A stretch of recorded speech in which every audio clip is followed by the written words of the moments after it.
Good evening. You are listening live to the Extreme Movie Show. I am your host, Rob, broadcasting to you as usual from the Pinehurst Palace, just west of Orlando, Florida. I am in the Extreme Studios with the young 20 something Professor Pixel. Tonight, we are continuing our coverage here on the Extreme Movie Show. Forever Night, Season 2, Episode 10 ish, 11 ish, whatever your 11. number system 11. is. 11.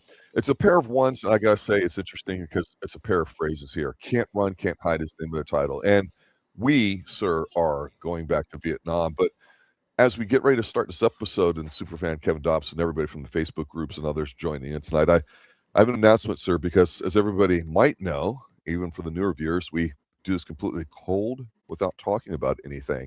And I'm going to do something in the 6, 7 years of the Extreme Movie Show that we've never done before, sir. I am going to perform live for you, not the theme song on my keyboard, even though I kind of could. I'm going to go spoken word for a moment, and I'm going to relate this to what this episode has to do. And of course, Can't Run, Can't Hide. Nick has a troubled past, as we know. He's trying to atone for his sins. This one's in Vietnam. And I'm often thought of a great song that came out at the same time in the early to mid 90s at this time, and that would be Ozzy Osbourne. And sir, I am sure that you've heard of Ozzy Osbourne. Is that not correct? Yes, of course I've heard of Ozzy You say, Osbourne. of course, but you, the young 20 something, you may not like. Who's that? The guy on the TV show? He was with Black Sabbath and solo. So he's got a song that borders on child, I won't say what. And I'm just going to speak a few little words to it because you'll understand the whole meaning of this in about 30 seconds. Would you like some sweeties, little girl? Come a little closer. I'm going to show you a brand new world tonight. I've got a palace full of fantasy ready made just for you and me. Once you're there, I'm going to take you for a ride. And then, of course, my favorite lyric comes after the first chorus, and that's in verse 2, where it's, I've got the kind of toys you've never seen. They're man made and a bit obscene. Little angel, come here and sit up on my knee. So I'll leave that up to your imagination as what the for, but what's the chorus? You can't run, you can't hide, you can't stop what you feel inside. There you go, ladies and gentlemen, Mr. Tinker Train. That should have been a title for this episode. And the reason why I'm doing it a long way around is because this episode is really, really bad, Pixel. It's entertaining as hell, and there's some great camp and delivery in here. And actually, I kind of like the backstory, but I've got a major problem with the guy that's in this episode, except for one thing at the end, which I'm going to get to. So I don't know how you felt, but you tell me your initial reaction as we get going into some of these scenes. Yeah, after last week, Bit of a stinker. I was this one. You mean? Yeah. Yeah. No, last week was good, and then we come to this week, and sadly, it is. It is not. It's interesting. I don't know. Obviously, digging into Nick's past is always a delight. It's always good. It's always fun. Right. But how the hell was he in Vietnam when he can't go out in the sunlight at all? Like, how? I guess, yeah, you want to go do your part, but you can't go into the sunlight at all. That is strike one, Especially, sir. like, Because I thought the same thing. there's no way they would let him. They would tell him, "What are you doing? Get the hell out of here." Um, you have you have as much as an as poor eyesight. They're questioning whether or not you should be there. But sun allergy, I think they'll say no. I did enjoy the opening though, because you have this house and this guy is delivering groceries because it's not DiGiorno, it's delivery. Uh, and the lights come on and you get the guy from inside. I wanted you in here before dark. Before anybody can see you get in here, they're coming. They're out to get me. Yeah, yeah. Oh, this was rough. Guy comes in. This guy's looking insane. In all honesty, you've been to Disney World, right? You've been on Of Pirates course. of the Caribbean. Of course. So at the jail cell where you have that one guy that's whistling to the dog so that he will bring over the key, and his Yes. cheeks are inflated and his face. That's exactly what the guy in the thumbnail looks like. Absolutely. I always love But seeing somebody that's sleep deprived, extensively and paranoid. That's always a plus one in my book. So I did kind of like this opening too. But after that, he goes outside, follows the kid, saying, "You tell that guy that I want to see him. Tell him that he remembers me." And then something jumps from the tree down to him, and Which that's should be your when first clue of Nick and what's going Skanky. on. Yeah. So, we're very raw here. Oh no, that's obvious. I grabbed a few stills from Tubi because I can't even find a great version of it. And there's some on YouTube and there's Tubi, but Tubi, it's free if you guys check it out here in the United States. Obviously, you super fans, you might have it. If you're up in Canada, like Kevin is up there, and everybody else, you might have it available there. I'm not sure where else to get it. So, what I thought was interesting is, of course, he's murdered, and I've mentioned this before. I mention it again. I absolutely love the opening. It's the perfect length of time. It's the perfect kind of flashbacks. I want to watch this in HD because I just love the simple little, keyboard riff or what like that. And the I assume it's Nigel Bennett, the actor who's playing LaCroix, who's saying it. I don't really know. He came across. But that guy's got a legit background. I looked him up, and after last week's episode, one of the commenters, it might have been Kevin himself, he was saying, he's really famous for, I think, cereal commercials. And I actually found it, and they're kind of dopey. And I'm like, that's him. That's LaCroix. He's eating cereal.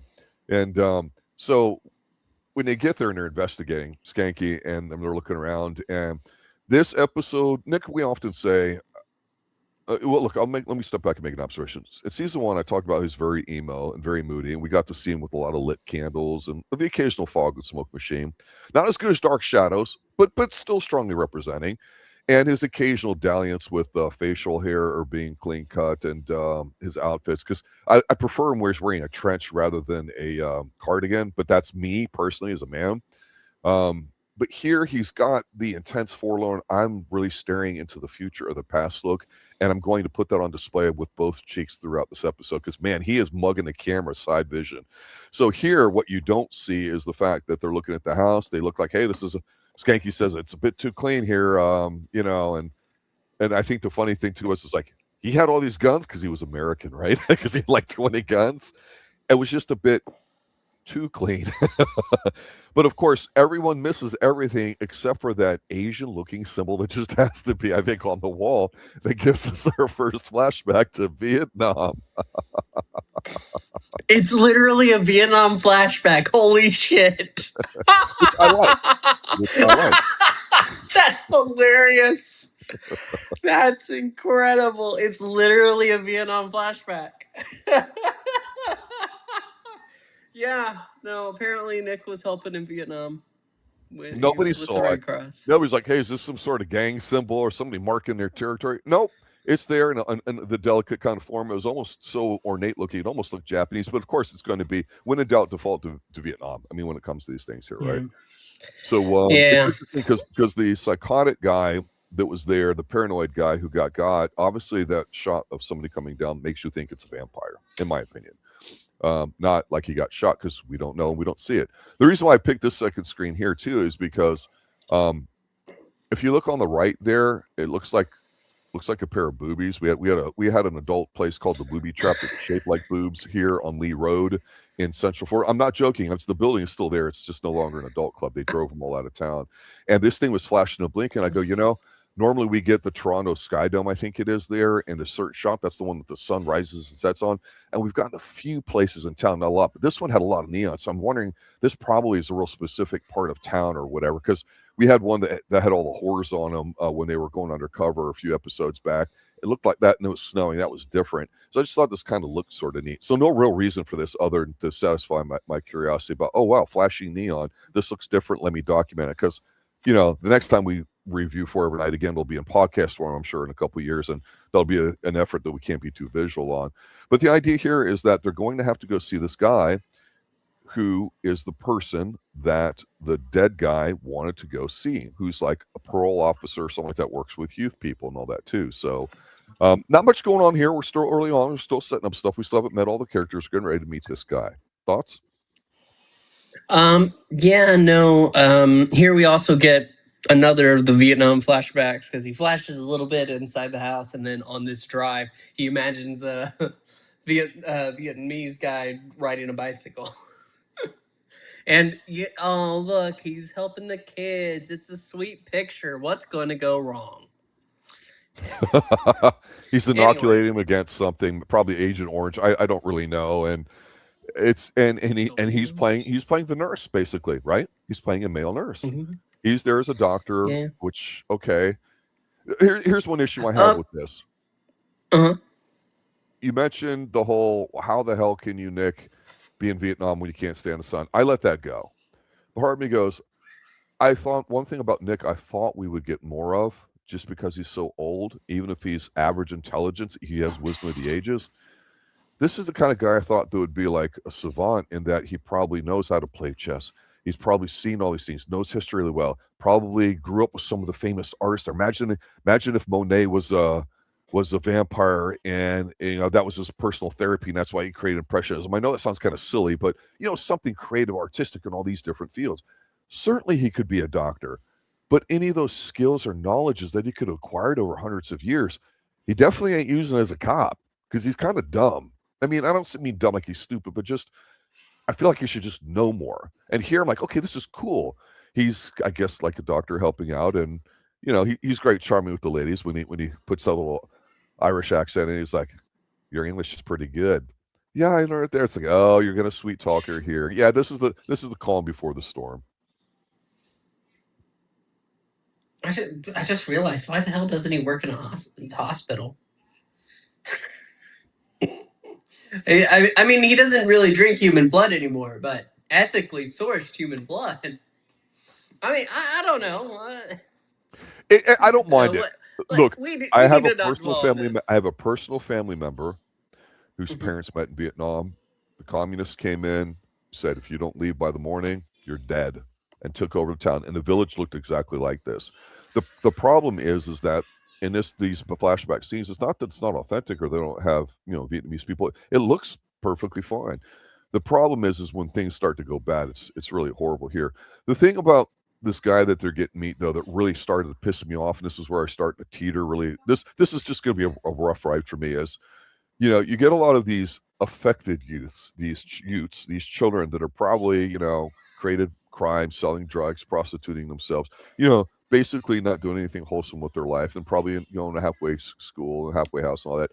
They're in a high school gym, and they're the black guy, the African Americans, looking up at the basketball rim, and I thought, racist much? Drivers there because he's with the white girl, and of course everyone's wearing denim now in the 80s, and of course he's bitching and whining because the dude's late, so that's whack. And where is he? Why isn't he here yet? And he tries to pull. I'm done with this. You're too young to know this, but he tries to pull a Mario Van Peebles, and he rappels down from the rafters, and he goes all Viet Cong in her face about like, "I was here the whole time.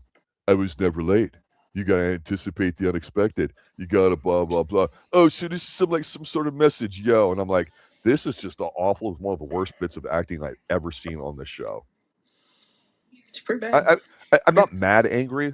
I'm just like, I'm gonna go get a drink right now and hope this gets better, kind of thing. Because if anybody did that to me, I would laugh at him. And everyone's looking around like this guy's a tough guy. I'm looking at him going, I don't know who this actor is. I don't want him. I don't blame the actor. Funny. I blame the way it was written.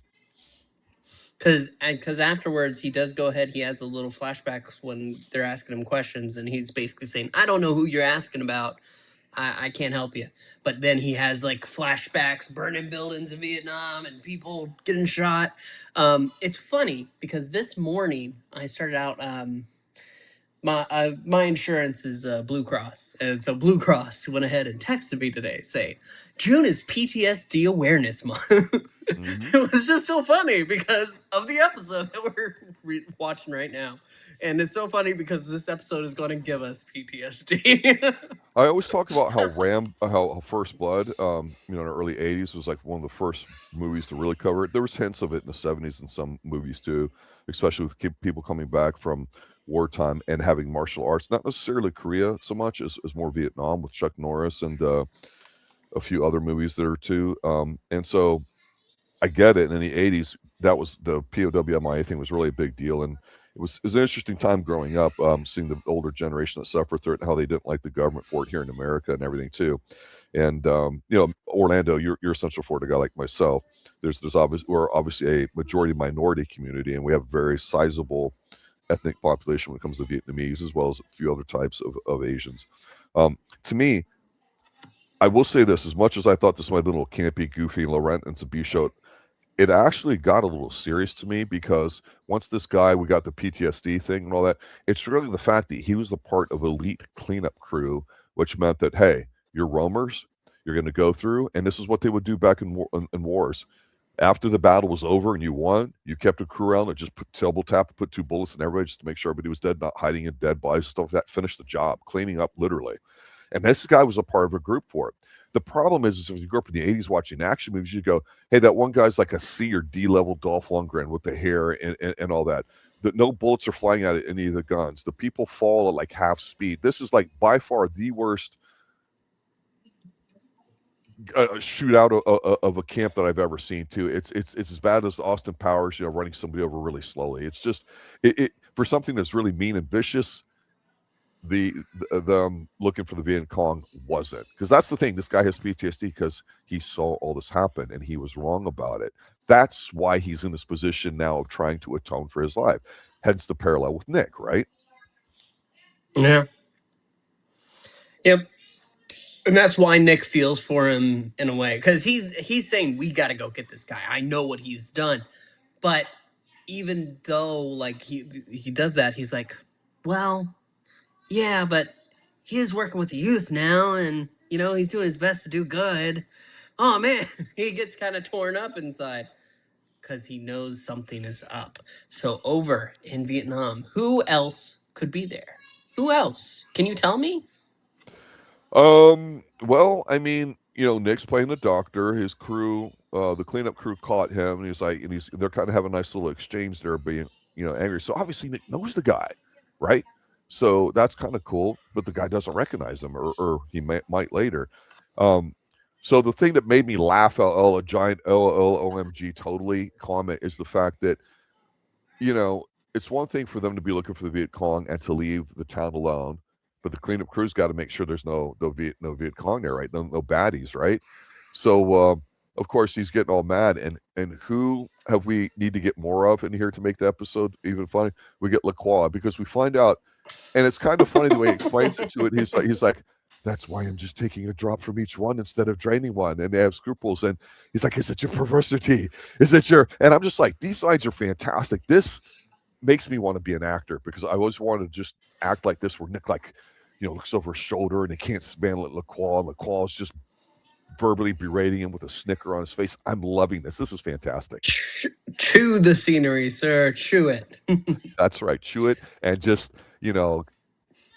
get everything you can out of it, because there's going to be more chewing in this episode. Because as we see, more LaCroix is always good LaCroix and all that too. But we did mention how in the last episode, they seem to kind of not have so much of an adversarial type of relationship, because they intersperse them with the cleanup crew going apeshit on the crew and just gunning everybody down, including this one guy that gets this really nice, almost slow motion thing. I'm going to fall into river with face down sort of thing.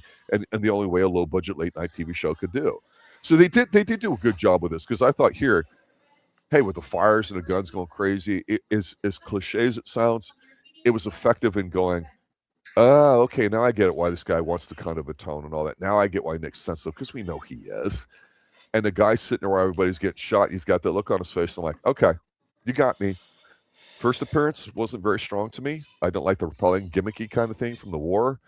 But that's just me personally watching it here. But I did like all this. And it actually, like I said, feels like a little bit of a different episode going through some of these pictures here too, because he's like, yeah, I don't know who you are and everything. So, they go to question him, and Schanke's doing the bad cop while Nick's doing the good cop, and they talk about the cleanup crew and all that. And it's interesting. Yeah, when they grab him, you mean? We Yeah. didn't go over the heat vision, Well, I'll give me the heat vision, everything's sir. red. I did that for you because I care.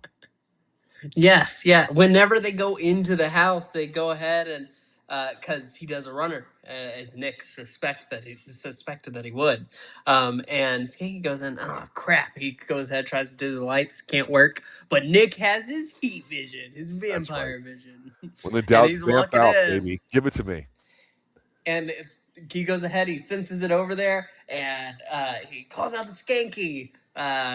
Brooks knocks Skanky down, and he runs around, And Nick makes sure the Skanky's okay, but Skanky even tells him, "Go get him!" And so he jumps from the top story of the 2-story house and grabs him, and he's like, I "You've got a lot love of that scene. explaining to do." It's so fun.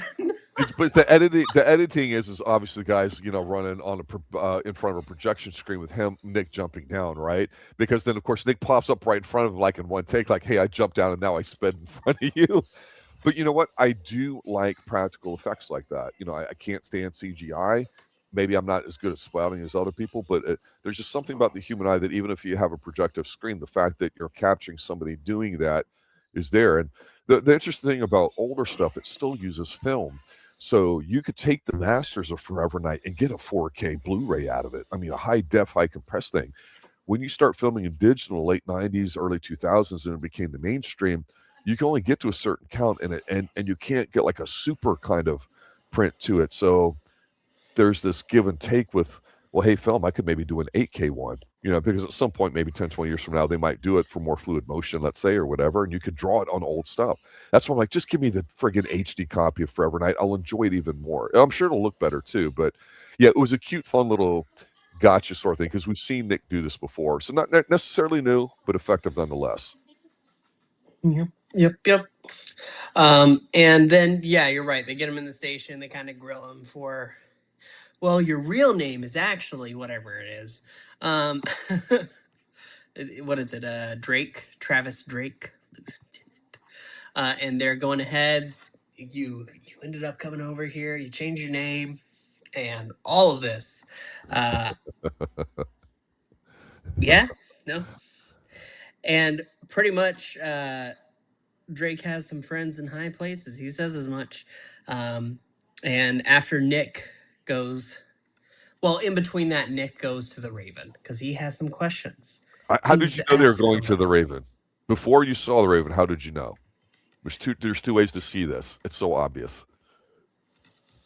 I mean, I can't remember, but well, that's when they tilt the camera. Uh-huh. Right? So, I mean, the car's driving and it's tilted, and then you get that little soft ambient music, some female voice playing in the background that sort of rises up. Like, yes, they're going to the Raven. And they go the back way, because normally we get the signage from the front, right, on the street. And he's going, I don't know why he's going through the back door, but every man should go through the back door once in a while. And he decides to do it to go see Janette. And this who's doing her taxes in a positive way. She's doing her taxes for no fucking reason whatsoever. I absolutely love this. It's a non sequitur. It means nothing. They call it a phrase when they add some flavor and character to somebody. She's doing she's got a little patio table there, and she's doing like her business taxes. You idiot! You would have a CPA do it for you, preferably a vampire one, which I think would be cool. I want to see a vampire CPA in this show, right? We know there's more vampires. They've alluded to it a little bit, right? And I'm, of course, tossing you a softball here, because what's their conversation about besides taxes and the fact that accountants don't seem to know anything, because that's the joke. Two things are certain in life: death and taxes. How would an accountant know? He's just an accountant. Ha ha, very funny. Shut up and keep looking sexy. She does, though. I do have to take a moment to say, listen, she is a very attractive woman, but something about the way they shot her in this episode, they have her great spot. Not a good spot, a great spot. Every single angle, she was phenomenal. Like, absolutely. Brightened my day a little bit. Yeah, but Nick has a question. Over in Nam, did LaCroix bring anybody over? And does she answer? Does she say yes or no? Because women don't do that. So she's lying. No. She goes ahead and says, well, he had plantations there. But why didn't he have plantations? Which Nick then leaves. He gets in his car. He turns on. Oh, what is it? Oh, it's the Nightcrawler. The Claw's local radio show. It keeps getting better. The episode just keeps getting better from this rough start. He drives over there, which, after last week, I figured there was going to be a break, but I guess not, because here he is back again. They responded back to the fan mail ASAP and filmed this to get it out of order. I know what you need. All you need is spare me your soul, or whatever the hell he says. I'm like, oh dear Lord, this is too much. I love it. Yep. And then we do get our answer. Somebody has been brought over. Over and I guess We need more one of vampire the vision. Yep, one of the main guys that got shot over there. LaCroix tells the story about, oh, he was going over looking for survivors, all dead except one. He felt his heartbeat so weak, but his young blood was boiling with rage. His heart crying out for vengeance. And it's the guy that got it in the back with, no bullet spray and it fell into the river. But that was a good looking scene. They did the vampire vision, they showed it, and I go, LaCroix, I don't know that he's the oldest, but he's burial. I think he's roughly 1,000 years old, 1228. It's, 700, 800 years old. Nick is. So LaCroix, I imagine, has got a few hundred years on him. I'm guessing. It probably was said, I just don't remember. So I'm just assuming 1,000, right? So he's one of the originals, if you want to use that term. I know other vampire franchises put terminology on these kinds of things. Who was the original one? Blade has their version of it. Vampire Diaries did their own. To me, because they haven't gone too much as far as what they can do supernaturally speaking, just a little bit of what we've seen, the vamping, the flying, and the vision, a little bit of persuading. But here it's interesting because we just saw LaCroix get whacked first episode, first season, and they brought him back. So he's got some regenerative ability, or somehow he came back. Maybe it's like the second Hammer film there too, where the guy slits the prisoners' throats, I think, or the third film, and the blood just goes in dust, and that still scares me. Instead, it's such a great scene. We've covered that here on the Extreme Movie Show. Check out our Christopher Lee and Peter Cushing Hammer horror trilogy, or actual full series there. But here, the funny thing to me was before he rips him a new asshole emotionally, and while a song is playing, which I think is kind of funny. Janette had a line that nobody's going to get. It's going to pass you by, but it makes perfect sense if you know anything about Vietnam. So you had the British East India Company basically be the dominant culture before America became the dominant one 200-300 years ago, and they had places everywhere. But you have wars, you have slavery, all these continents, everything going on. It's not just America, it's everything. Africa is where it started, Europe, all that. China was kind of excluded in Japan and the Asian territories.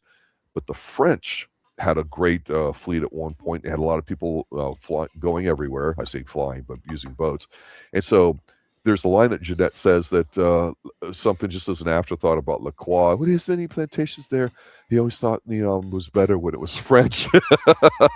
And it's like nobody's going to get that line because that means the communists came in and took it over and ruined the incredible delicate niceties that the French would have. And Janette herself is apparently French. We saw her transformation. So I kind of like how they slipped in some of these great lines, and I'm like, heads up to the writer on this one because we don't always get that here. But honestly, when he's there having this kind of heart to heart, this is where I go, okay, if we haven't paid much attention to LaCroix, it's clear that he doesn't hate Nikolai anymore. He's really just trying to emotionally be the mature, responsible one because Nick still acts like a butthurt teenage boy, like we've been saying. And this is one of the issues with what you mentioned with the son, with the lack of knowledge he has. You would think that just the situations he's been in, he doesn't need his present dilemma that we're getting to watch here on television as a cop show to make him learn something morally that wouldn't allow him to mature. Because it seems like he's 12, the beginning of the episode, learning to mature. I mean, I don't mean in a negative way, but it's an interesting structure, and I like how it's a cop show and he just happens to be a vampire. But actually, this very last scene, like I say, I don't blame the actor for the repelling incident. That's the writers and all that. I get what they were doing because it's based off of Vietnam, and that foreshadows what we'd see with him in PTSD. I thought this last scene, this final act, I thought it was actually excellent. It really finished strong. I did. This last bit is because Nick goes because he wants to go ahead and he really wants to try to protect Brooks from what's coming for him. And of course, that's when we have an agent from the Matrix step out. God, the hair and the sunglasses was all just a little much to me. But oh no, that's he's perfect. There. That's perfect 90s, bro. Have you ever seen Big Trouble in Little China by John Carpenter in the mid 80s? Actually, no, I need to, but I haven't Yes, yet. you do. Okay, well, pencil it down because you'll be like, oh yeah, that fits. This guy looked great. I thought his look was phenomenal. But what was pretty good actually was when he vamped out, and you have the two of them suddenly fight. he pulls out the cross. He's like, I'll burn with it. Yeah. I'll suffer through.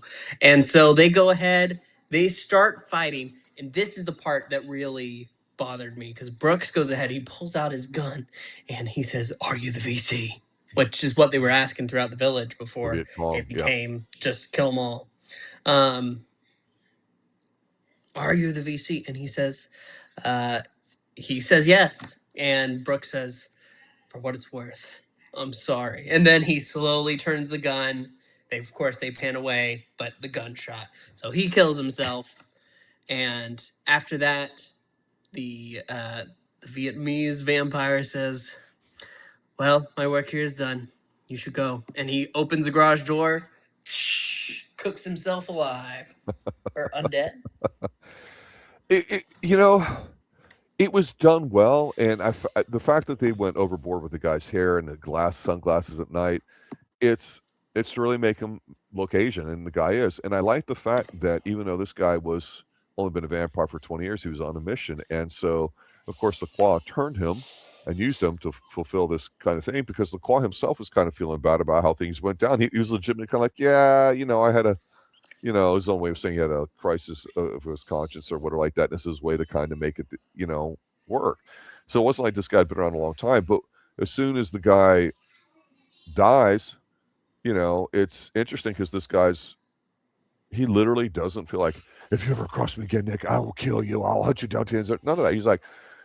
He was very appreciative, and he always put his hands in the universal prayer kind of, namaste kind of pose or whatever. But when they were fighting, of course, you get the heads right by the propeller blade by the biplane, and they punch it and it comes off. So I'm like, oh, is somebody going to get gored off that broken blade? That's going to be badass.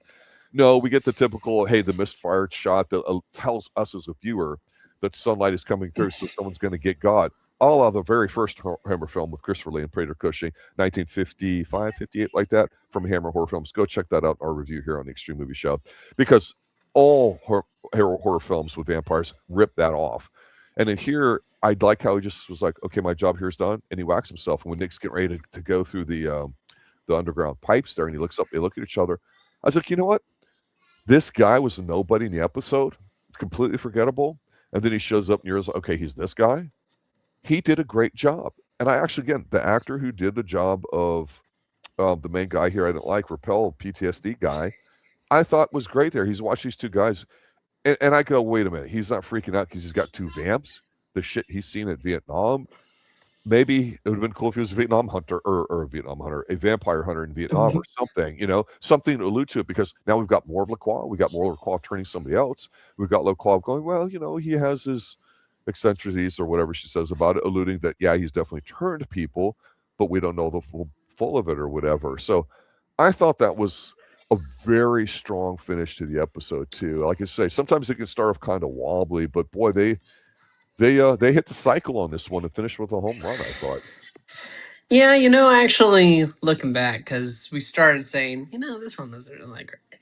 There is a lot of good here too with how it starts rough, but it finishes strong. It's got a good ending, and they don't dwell too far after. I think there's only one more scene where Nick tells Schanke pretty much, don't go ahead and list him as whatever his real name was. Put him down as Brooks, because I think that's who he was by the end. Which, okay.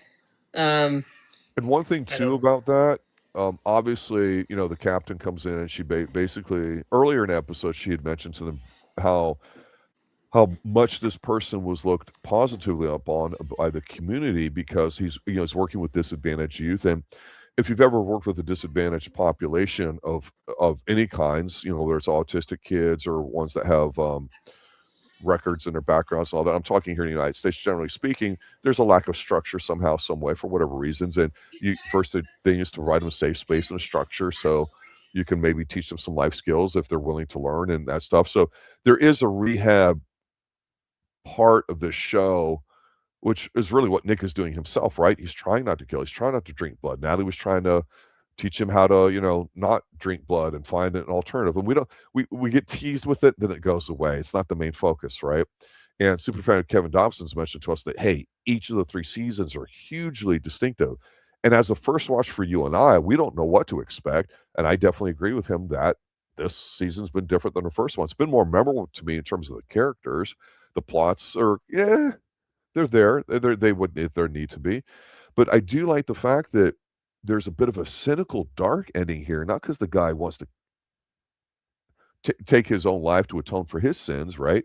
It's the fact that everybody looked at how positive this guy was, and that's why she's like, I want you to wrap this case up here and get on my desk first thing in the morning. And they have no evidence on him, and he gets out, and they're trying to save him, and the boss is pissed and all that too. But then she's like, yeah, well, I guess we really didn't know more. Like, so it's like they all shit on him, because they thought he was a bad dude, even though Natalie and him know the real truth to it, and she kind of helps them cover up in a way too. That's a bit dark that we don't get on the show, I thought. Not in a horrific sort of way, but in a cynical sort of way that, hey, here's a guy that really tried doing his best. And it alludes to, hey, no matter what you do, Nick, no matter what good you try to do, is it going to be good enough? Because you're a killer, just like this guy. I thought that was a nice kind of way to look at it. Maybe that's me putting it on there because that's how the show is. But that's one of the things I do appreciate the show is as goofy and campy as it can be, and just mostly a detective show. We know just enough about the characters where our brain is filling in some of these little flourishes or whatever. So it's a fun ride to see. Okay, this episode, what am I going to get? Like them battling, holding the cross. That's cheesy, but I like it. You know what I'm saying? Yeah, it's cheesy, but it's good. It's what we keep coming back for and hoping for. Yeah. Other observations, sir? Final thoughts?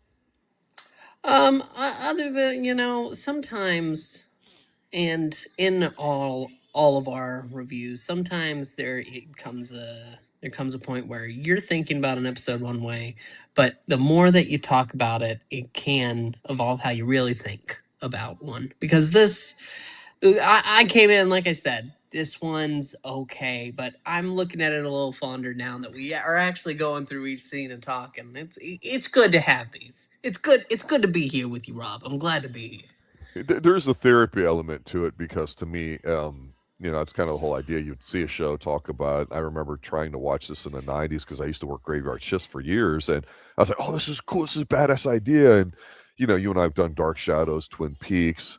We talk about doing maybe X-Files, Millennium, other TV shows like that. And, we'll go back to Columbo at the beginning next summer, a year from now. We'll do, obviously, season 3 of this show. So that's going to be a lot of fun. But it's entertaining. It's enjoyable. Late night fare, you can be a little, I don't want to say risque, but different. And let's not forget, this is a Canadian show, so their standards could be different, perhaps. I don't know how that works up there. I don't know if it feels Canadian. I don't know how to answer that because we always joke here in America that Canadians are super nice people. And that they say thank you even when you're robbing them or something. I don't know, but the whole gun comment of like, are all these his guns? Yeah, he's American. He brought him over. And I'm like, yeah, that's kind of like a dig on Americans, but I thought it was funny because we love our guns in America, right? Liberty and everything. But yeah, it's been fun. So halfway through, it's solid ground for right now. This season too, and I've been assured that some heavyweight episodes are coming through because I started geeking out with the Egyptian mythology. I still remember the scene. I think it was last episode where LaCroix and Knight are there talking or whatever, and in the background it's there. And Nick, you're such a dumbass because LaCroix got the lady killed off the bed with the dude because you're trying to find a cure, and he's just screwing with you. It's funny to me. I don't know why. Let's pick on Nick some more, and I like Nick. Yeah, I know, but sometimes you just got to see him be kicked a little bit. Yeah, because LaCroix's not wrong. No. He's not. No, he's just different. But we're not seeing if there's going to be any sort of generic antagonist for the next half season and season and a half, like whether the government's going to start coming after them or whether you're going to have werewolves on it. Stuff. I do hear that season 3 is different. I don't want to read about it because it's rare that you and I both have a first watch like Columbo and like this. For you, it was Twin Peaks. I had seen Twin Peaks, but I hadn't seen it for 10, 20 years. So it was a great rewatch.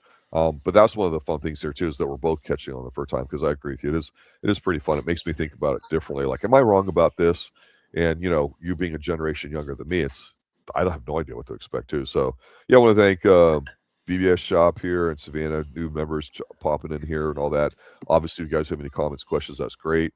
I only have like 90 people on my Twitter feed, so I appreciate Pixel when you retweet the links and anybody else that does that too. I know over the Facebook group there, a lot of people I think get the links and come over from that. I appreciate that. We're almost at 100 listeners right now, which is fantastic. I really like the traction show's been getting, because you and I would do it even if we had 0 listeners. We enjoy it, we have fun, but it's always nice and it's appreciated when other people choose to spend some time with us too. So I'd like to thank you for being here tonight, Pixel. Tomorrow night, or I should say next week, the same time tonight on Wednesday, 9 p.m. Eastern, we'll be going with the next episode. Sunday night, live, RDV and I, 7 p.m. Eastern, will be continuing season 1 of Miami Vice. We typically do a lot of movies on here on the Extreme Movie Show. We've been doing some TV because RDV's like you. He's discovered Miami Vice, and it's a big show for him, like you've kind of discovered this one, so that's great.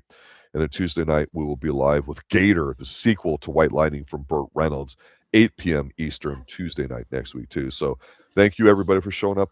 Good night now. Good night. Good evening. Until next time, gentle listeners.